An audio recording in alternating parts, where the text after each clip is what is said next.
ଦର୍ଶକ ବନ୍ଧୁ ନମସ୍କାର। ଚିନ୍ତା ନା ଭାଇ ବହୁତ ଅଜବ ଦେଶଟା। ମୁଁ ତ ଭାବିବି ନଥିଲି ସେଠାରେ ଏତେ କମ ସଫିସିଏନ୍ସ ଥାଏ। ସେଠାରେ ଯେତେବେଳେ ରୋଡ ବନେ ସେମାନେ ଏମିତି ଷ୍ଟ୍ରଙ୍ଗ କରନ୍ତି ଯେ 10 ବର୍ଷ ପର୍ଯ୍ୟନ୍ତ କିଛି ହେଉନାହିଁ। କିନ୍ତୁ ଆମ ଓଡିଶାରେ କି ଇଣ୍ଡିଆରେ କଣ ହଉଛି ଟିକେ ଦେଖିବା।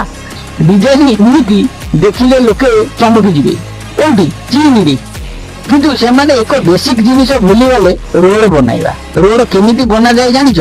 ପ୍ରଥମେ ରୋଡ ବନାହବ, 1 ରୁ 2 ବର୍ଷ ପରେ ଭଙ୍ଗା, ପୁଣି ଡ୍ରେନ ନାଳି ପାଇଁ ଭଙ୍ଗା, ତାପରେ ପାଇପ ତାର ପୁରେଇବାକୁ ଆଉ ଥରେ ଭଙ୍ଗା, ତାପରେ ପୁଣି ବନାଅ।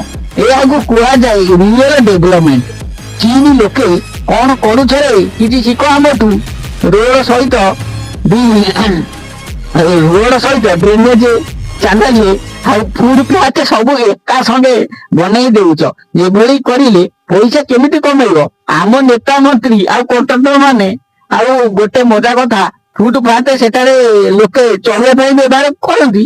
ଆରେ ଭାଇ, ମୋ ଦେଶରେ ଫୁଟପାଥ କଣ ହୁଏ ଜାଣିଛ? କଚରା ପକେଇବା ପାଇଁ।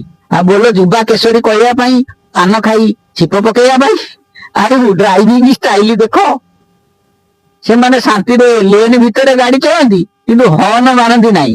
ଆରେ ଭାଇ, ହର୍ନ ନ ମାରିଲେ ଟ୍ରାଫିକ କଣ୍ଟ୍ରୋଲ କେମିତି ହବ? ଗୋଟେ ଚକା ଟେକି ଗାଡି ନ ଚଳେଇ ହସ୍ପିଟାଲ ମାଲିକ ମାନେ କୋଟିପତି କେମିତି ହେବେ? ଷ୍ଟଣ୍ଟ ନ ଦେଖିଲେ ଡ୍ରାଇଭିଂ ର ମଜା କୋଉଠି? ସତ୍ୟ କହୁଛି, ଚାଇନା ଲୋକଙ୍କୁ ଇଣ୍ଡିଆ ଆସି ଟ୍ରେନିଂ ନେବା ଦରକାର। ଆମର ଆଉ ଆମର ଯୁବାନ କେଶରୀ ଭାଇ ମାନେ କୁ ସେଠାକୁ ପଠା। ସେମାନେ ଶିଖାଇ ଦେବେ କେମିତି ରୋଡ ୟୁଜ କରାଯାଏ। ନହେଲେ ଏଭଳି ଡିସିପ୍ଲିନରେ ରହିଲେ ଚାଇନା କେବେ ବିଶ୍ୱଗୁରୁ ହେବ କେମିତି?